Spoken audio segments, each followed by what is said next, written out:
Hello YouTube viewers, welcome to my channel Science to Technology. In today's show, Future Friday, we're going to talk about a very important topic, that is hydrogen versus electric versus biofuel.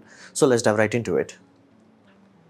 Now first, why there is a need to change our ecosystem basically? Well, if we keep using fossil fuel, we'll become fossil for the next generation. So that, and assuming we will be lucky enough to have next generation. So that is a very serious threat. It's not just like, oh, minor inconvenience. No. This is deadly. So fundamentally, it's very serious. And if CO2 emission is not stopped, meaning we just go about our daily business, we'll reach a point where we trigger what we classify as runaway effect. The moment runaway effect happens, the end. That's the end game. At that point in time, entire planet will decide like, no, we gotta sort our stuff out. It will be too late. And some people are worried that we may be bit too close to that event, runaway effect. The moment runaway effect happens, the end. So that's a serious issue. And another aspect of it, like let's say you don't give a single damn amount in environment. Most people don't. Let's not worry about it. However, what do you give a damn about? It's national security, meaning let's say you are a citizen of a country, be it China, be it Russia, be it India, be it Sri Lanka, whatever have you. You want your nation to be safe, to be stable, to be secure. That cannot happen if you are literally relying on fossil fuel, because fossil fuel are very selective, meaning you may have a scenario where your country could have GG amounts of oil, or you may be in a scenario where it's like, lol, don't have any. So that is a very serious reality for every country. Like we can look at the example of Sri Lanka as of now, like because they were relying on fuel that was from outside, the moment even minor fluctuations happen to their national reserves, the end. Other countries are also going through similar shortage, and not to mention, why the heck Russia is going over Ukraine? Well, again, they want to capture extra gas field so they can sell it more. And why did China attack Pearl Harbor? See, they wanted to avoid oil embargo. They're like, okay, we're gonna boom you, and USA went like, we're gonna ultra boom you. So that's the whole thing from a nation's point of view. And again, why did USA went into war with Kuwait? Again, Kuwait was getting invaded. Kuwait asked for it, and Saddam Hussein was a bit warned. It's like, bro, if you touch us, we are not Putin, brother. If we come, you did, and they did die. So that's the whole point. Like, think of it this way: you would rather burn billions of dollars, thousands of soldiers, rather than just creating a better ecosystem where you are like self-sufficient. So that's the whole point. Now, why the heck we are stuck in this loop? Again, short-term thinking. The moment you start to play the long game, you're like, dude, I want renewables right now, simply because I do not want other country to control me. For example, how China got bitch slapped by Australia. So that is one thing we have to understand. Like, even if you don't give a single damn about an environment, you do give a damn about your bank balance. And in those sort of scenarios, you do give a damn about security. Security means you have to have resources that does not run out. Like, China is so goddamn stupid. It has so many resources where if it starts to milk it properly, you're like, dude, we don't even care about it. Like, you can blockade this, I don't care. It's like, bro, I'm self-sufficient, like actually self-sufficient. So that's the whole point of it. There is actual need. You do not want this to happen. So let's look at the first optimistic option, hydrogen. Now, why hydrogen is so optimistic? Because in principle, this puppy is powerful. As in, how powerful? 130 megajoule per kilogram. That is idiotically high compared to like 30, 40 megajoule you're gonna get per kilogram by diesel. So tangibly 3 times more powerful. Now, another aspect of it, that there are many things that are powerful. Like, for example, plutonium is also powerful, but it has waste that is like a serious headache. Here, waste is water. And I mean distilled water, as in, like, unless you have some catalyst that is contaminating it, you will get clean, pure drinking. Again, you should not drink distilled water, but you get the point. You're gonna get clean water output. So everybody wants to use it.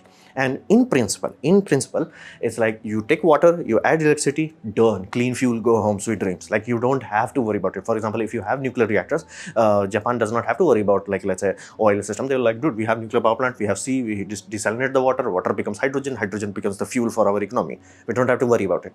We can't. We'll explain more that, simply because I told you the good sides about hydrogen. You can make it, and it's like, very powerful. Here's the deal. It's idiotically bad as a fuel, because when you're talking about fuel, megajoule per kilogram itself is not efficient enough. You also have to worry about megajoule per liter. And another aspect is the fuel storable. Can you store that puppy? It's no, flat out no. How about the capacity? How much oomph it has with the amount of material you can store? Very weak, like really, really weak. And here's the deal. Now, that idea, water, electricity equal hydrogen gas, that sounds sounds good. It's real. It can be done. There are some plants that do that. But here's the majority of hydrogen that you see, it's basically fossil fuel with extra steps. It's like, what the hell? How the heck that happened? Well, that simply happens because when you take natural gas, you steam reform it. It's far more efficient way of getting hydrogen than to do like, buy insane amount of water and buy insane amount of electricity than to make clean fuel out of it. So flat out, all the hydrogens that you see used in the world, majority of it comes from steam reforming of natural gas. It's just CO2. Again, Britain is trying to do something unique where they're still gonna burn natural gas. They're still gonna create hydrogen with that. It will create a byproduct of carbon dioxide, but they want to send it back into the ground to basically sequester it. So will it work? I don't know in the long term. We know CH4 can stay there for a very long time, but we do not know CO2 will remain there for a very long time, because again, we did not find giant CO2 deposits. So that's the whole thing. It's still fossil fuel. And then there becomes the brutal part for a nation. Like a really important aspect for a nation is economics. You need a whole new infrastructure. Now, most common dumb people assumption is that we're gonna have petrol pumps, basically same size as petrol pump. We're gonna have solar panel. We're gonna have like a small water supply, and we're just gonna have it. Here's the deal. No, you can't. No, you can't, simply.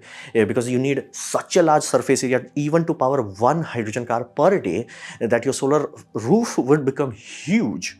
Like huge, like convert horsepower to kilowatts so you visualize it properly better. It's like a lot, and that's assuming with 100% efficiency, which physics does not allow. So realistic, that's not going to happen. You have to have a centralized plant which makes hydrogen in bulk quantities, and then you have to transport it, and then you're going to have a distribution stations. This will require to create a lot of petrol pumps, again gas refueling stations. Again, to give you a context, India has around 60,000 fuel pumps, and you have to just go yeet to all 60,000 of them. The amount of pollution you're going to create, the amount of jobs you will destroy, the amount of chaos you will create just with that action would be brutal. So that also you have to think. You have to create a whole new pipeline, whole new. And that will be very difficult. Now, assuming all that would be, let's say vehicles are easier. No, all vehicles are ludicrously complex and expensive, because fundamentally speaking, all the hydrogen vehicle you see, they are EV plus hydrogen fuel cell with hydrogen storage tacked on. So inherently they are like, make everything drivetrain system is literally EV system. Then you add on a hydrogen tank, then you add on a hydrogen fuel cell. Super expensive. Like basically, if again, there is a reason why all companies, even though Audi, BMW, Toyota, all of them made it like years ago, all of them gave up on it simply because it's just cost flat out too stupid. It's too complex, too expensive. It's just EV with extra steps. And then it's an energy carrier, not a source. Whenever you think about fossil fuel, you don't have to worry too much about it. Why can you buy fossil fuel? Because it's an energy source. You are not converting anything. You're just like, I'm taking it, I'm using it, and then I'm getting the byproducts of CO2.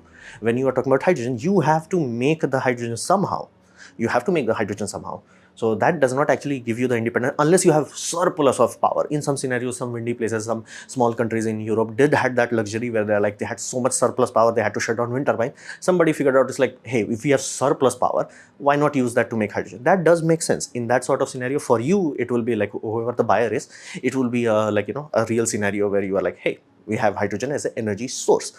But for most people, it's not the case, and it would be much better if they had a HVDC link connecting each of the wind farms.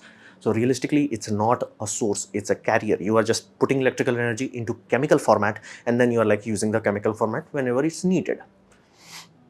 So it creates the same loop. You have to find clean energy source first, because you will think like, hydrogen solved out my problem. All it did is created idiotically large amount of waste of like 60,000 fuel pumps in case of India, and the amount of car shops that you have to throw around, everything that and again, good luck trying to repair these things. Good luck to you.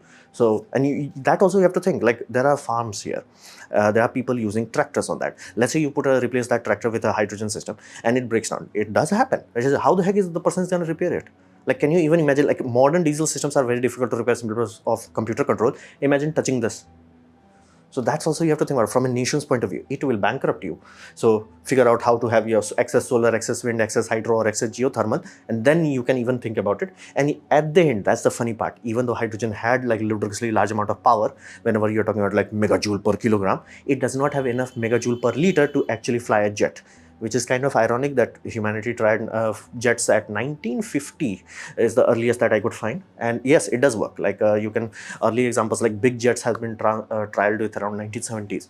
Now we're like, wait a minute, we did it, then why I'm saying it does not work? Yeah, range is 0. So it's a good trial run, but they always had a backup, and they always had to use backup because hydrogen used to run out. Even Boeing recently built a system like the whole cargo area where, like, again, cargo does make money to you, so you cannot just sacrifice it. They replaced it with the hydrogen tanks, and they're like, yeah, not good enough.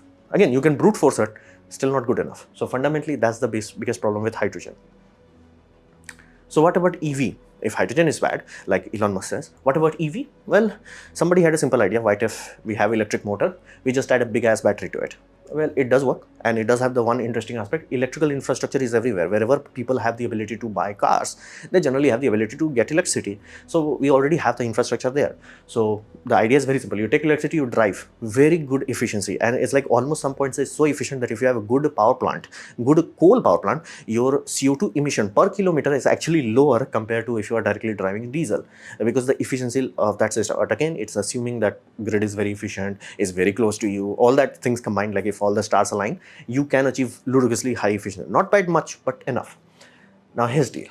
Let's come to real world. Batteries are super complex and expensive. Like in hydrogen car, the whole car is super complex and expensive. Here, the batteries are expensive. Everything else, again, motor controller is still expensive. Only one Taiwan can make it. But like everything else is still complicated. The battery system is super complex and super expensive.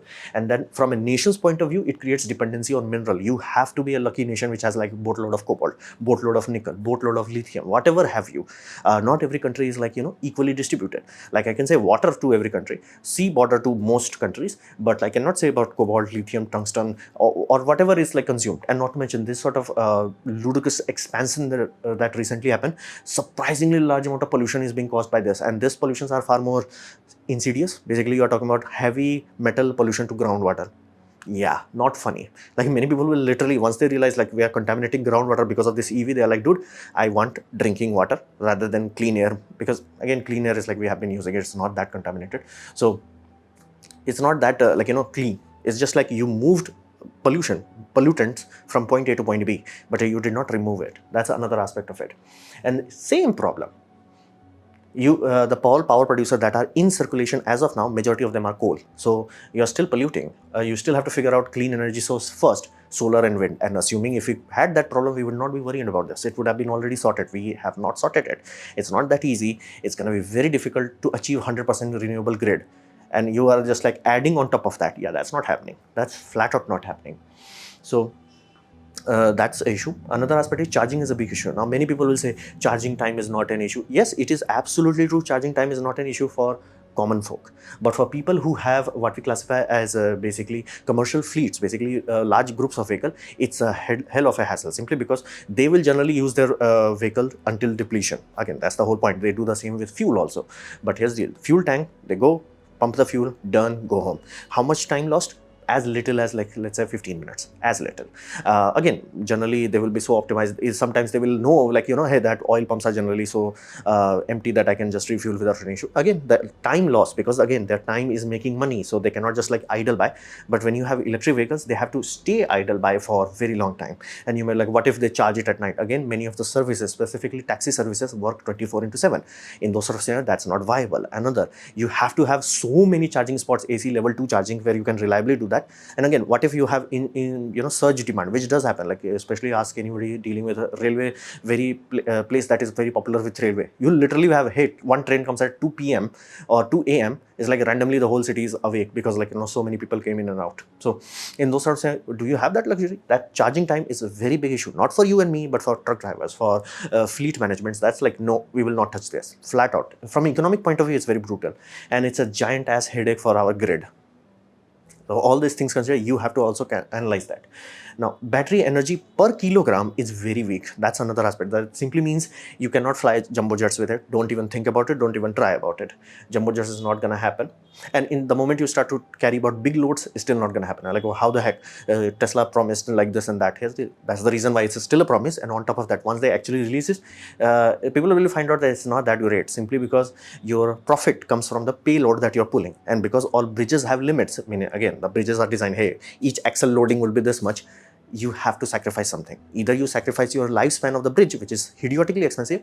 It's much better to like regulate the trucks. Hey bro, you cannot just like 50,000 ton per axles. You will like, bro, relax.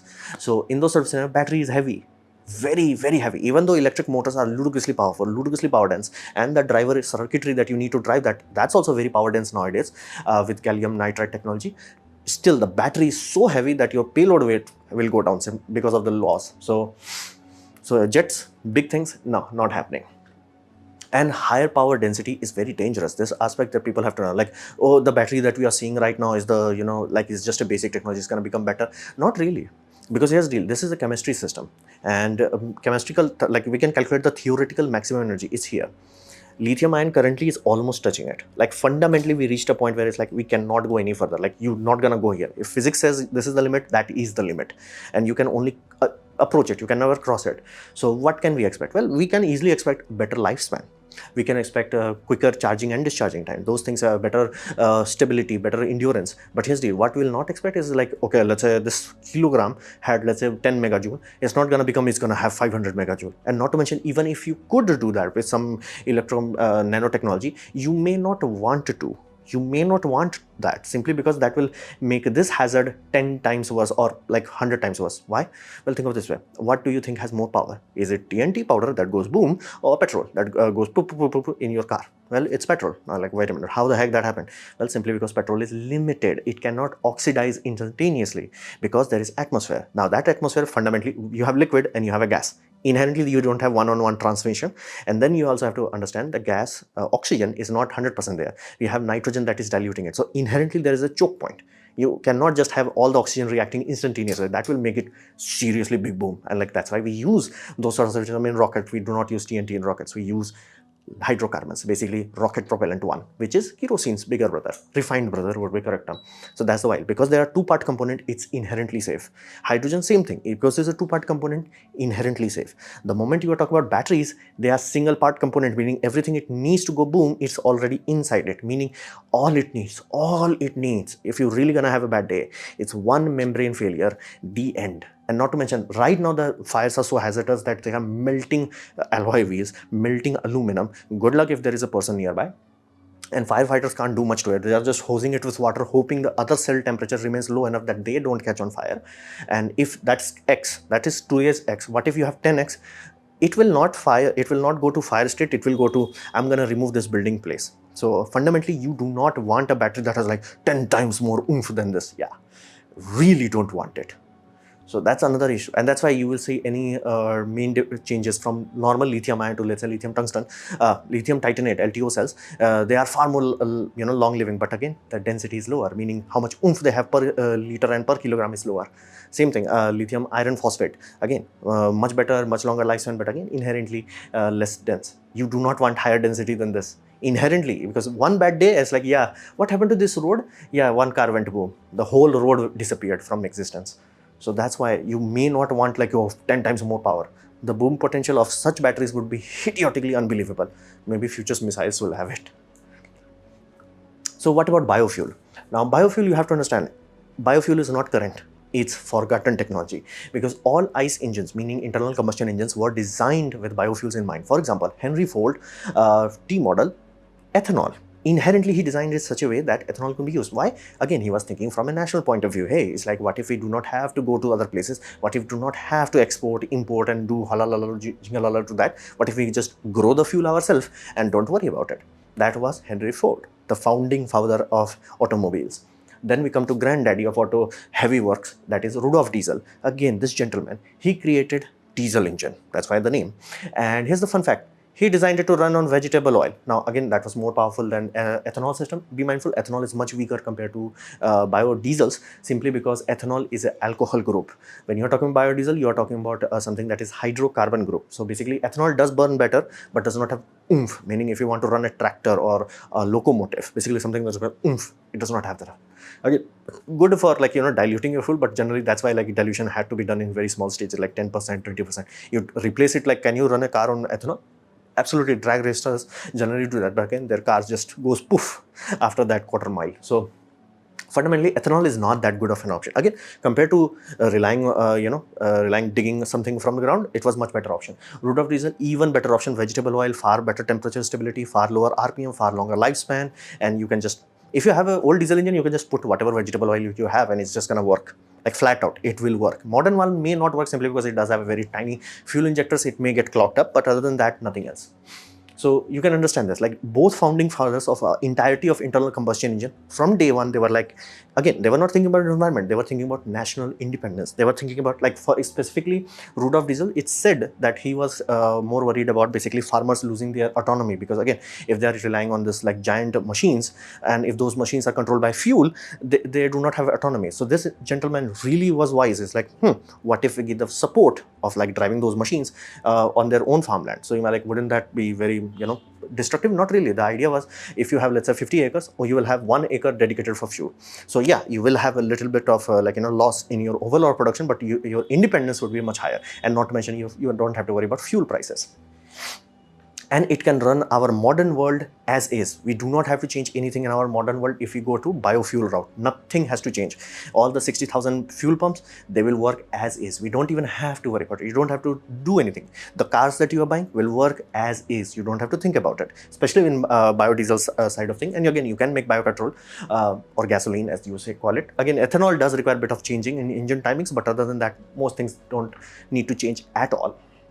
And where the energy is coming from, that is another aspect. Both other vectors that I talked about, hydrogen and electric, they are energy carrier. Where the energy is coming in this system, solar. Is solar energy before it was cool. That's the reality of it. It's solar energy without it was before it was cool. So, and what about the carbon release? Again, it's releasing carbon dioxide. Again, it's a carbon cycling system. Nature always likes the idea of cycling things. Basically, how the heck nitrogen is cycled through crops. It's cycle. It's not like absorbing nitrogen from the atmosphere, because again, atmosphere will run out. Again, it will not happen in one day, but it will happen over time. So same thing, nature always likes the idea of cycling things. Carbon dioxide, again, we are also breathing out carbon dioxide. Is that a problem? No. Why not? Because there are plants, and we crop plants for eating them. So we create a circular system. So how the heck that energy is coming from? That energy is solar energy. We are just cycling it, not adding new carbon dioxide. We are just like cycling it. No problem. Nature likes that idea. We should have done that same thing with this. So what happened to this, amazing ideology? Oil companies successfully banned it, like legally banned it. Like, it's not a conspiracy. You can track out like which order was placed for which request. You can figure it out. Like, dude, you will be surprised. Like, are you serious? Like, you destroyed your own country for that. It's like, that's stupid. But it did happen. They blocked it successfully. Now, all that being said, there was a genuine flaw in these designs. The biggest flaw was land use, meaning we need land for this puppy. This puppy is far more important for land rather than fuel. So fundamentally, there is a serious limitation on that. However, something interesting happened. 1973, oil crisis happens, or USA gets YOLO up, and resurgence in this sort of field, basically self-independence, comes back again. These people are like, dude, we did try to do it that first time, but in that time, they knew for a fact that, yeah, we can grow fuel, but again, our food prices will go YOLO up. Same thing happening in Brazil. So they were like, what can we do to actually achieve? Their mathematics suggested the best option is algae biofuel, because it can be done in desert. You don't have to need a cultivated land, but it does need insane amount of fresh water. Now, that's a problem. Where the heck you gonna get insane amount of fresh water? Welcome, seaweed biofuel. Seaweed biofuel, what do you need for it? Surface area, large amount of surface. I'm like hundreds of square kilometer area. Where do you have hundreds of square kilometer area without any worry? Sea. Each nation has like a what you call it national boundary. That itself is like 20 kilometers for both, or 30 depending on who is counting. But you have more than enough place where you can grow more than enough amount of algae seaweeds. And again, it does not have to worry about fresh water. Why? It's inherently designed to work on salty waters. Again, we did not build it. In nature figured out the engineering. So flat out, we can grow it, automate it, milk it, as in mine it and all that jazz, and then we're gonna have a fuel that is carbon cycling. We are not adding new carbon dioxide, we are carbon cycling it. And you can just go YOLO on it, basically go from 100 square kilometer to 10,000 square kilometer, almost like a Nemo point in the map. Again, at that point, it will be big enough, you can see it like, in world map. Yeah, this is the oil farming area. Again, if we reach a point where they are producing surplus, we can just bury the fossil fuel, basically making this into crude oil, and bury the crude oil into the ground. Carbon sequestration without even thinking about it. And we know it will stay there because it was there in the first place. So amazing. It's running on solar. You don't have to worry about it. Most nations have enough sea surface area where it's like, and I'm talking sea surface area without touching international water. And that's why I find it hilarious where China is like, we're gonna build aircraft carrier. I'm like, dude, one of this farm will feed you enough oil, where it's like, dude, actually it's viable. 2 of the aircraft carrier prices, you will actually start to be net positive. 3, they are working on their 4. It's like, you will not worry about war. You're like, dude, we have everything we need to do. So fundamentally, that's the most sad part about it. It's like, gentlemen laid the good foundation and we corrupted the foundation. So what can we expect in future? Well, one thing you have to understand, if we have bad idea, all we are doing is moving the point of emission. So what we classify as basically CO2, you are still emitting CO2. All you are doing is basically moving it out of sight, out of mind. Exactly how China got the whole world textile industry, simply because textile industry creates too much poison for underground water. And every country is like, no, no, no, we have to have regulation, we cannot contaminate our own groundwater. So every country was like, we have to regulate it, we have to okay, prices went up, people don't want to buy expensive things. So China is like, hey, come to our country. What about regulation? Shh, shh, shh, just come to our country.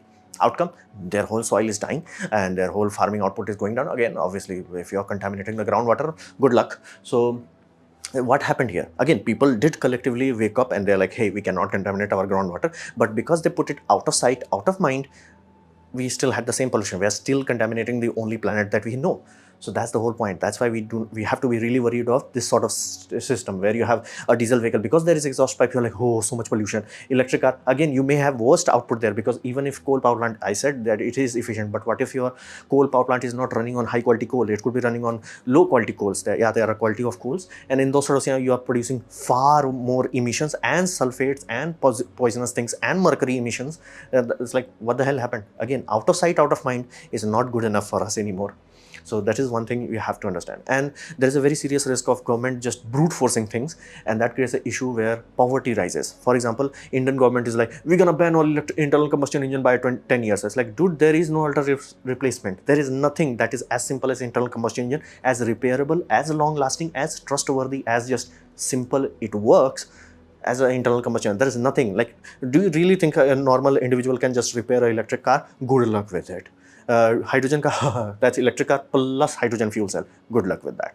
So realistically, that will just forcing entire population to eat up the cost of like idiotically large amounts of superchargers that you need. Again, you will not need as many supercharger as you will need hydrogen fueling stations. Like, let's say India has 60,000, you will need at least 10,000, like at least on the highway networks, 10,000 DC fast chargers. Hydrogen, you're gonna need at least 60,000. Those things cost have to come from somewhere. Either you're gonna increase national debt, which again will increase poverty, or you're gonna increase taxes, again increasing poverty. So fundamentally, creating this sort of super increase rise of cost of living is really brutal for people. Again, almost happened in USA, because they did not understand this thing. They're like, we should make 10% ethanol. It's like, dude, figure out the ethanol carbon footprint before you implement that. Once they actually did that, it's like, now they are waking up. It's like, dude, it actually created more pollution. And again, food prices went up. Food prices must remain constant. That's the one thing that we all need more than we need fuel. So that's the whole thing. So what's the key here? Key is holistic system analysis, meaning you have to understand this whole diagram. What does that mean? For example, diesel. People are like, oh, diesel is bad. No, it's not bad. It's like, it only in your car, removing the engine side, you need 43 kilogram of system weight. That the fuel weight would be around 33 kilo. In terms of liter, how much volume you need? 46 liters versus 37 liter. That's it. You got it. You're done. Go home. Sweet dreams. Not too much metal consumed. Let's say compared to CNG, people are like, we should go to CNG. Again, that's a dumb idea. The problem is CNG is a slower poison, and slower poison creates the same issue. Out of sight, out of mind. Oh, I'm using CNG, so I'm not polluting. No, you're still polluting. It's just less icky pollution. So fundamentally speaking, it would be better to have biofuels, where they're like, no, it's just a solar energy. Don't have to worry about it. So that system weight is 170 kilograms. Again, the PSI on CNG is high. The fuel mass would be around 37 kilograms. Again, you get that. It's not that much better. And 200 liters of space volume would be consumed for internal volume of 156 liters. Where would you get that space from? That space is not poof. You have to sacrifice something for that space. Then we come to dream of my government's hydrogen. Compressed gaseous hydrogen at 700 bars, that is around 10,000 psi. You need around 6 kilograms. If you have 6 kilograms, assuming theoretical maximum, you can get around 200 kilowatt hour of energy. Chemical energy, not real world energy, chemical energy. So that means your fuel weight would be around 6 kilogram. That's good. That sounds light. System weight would be 125 kilogram. Yeah. That's why hydrogen is a bad fuel. And in terms of volume, that is 160 liters. Outside volume, internal volume would be 170 liters. Yeah. Really, you will understand. After understanding that, you will understand why the heck BMW, Audi, and even Toyota, all of them like tried hydrogen. They're like, yeah, it's not working.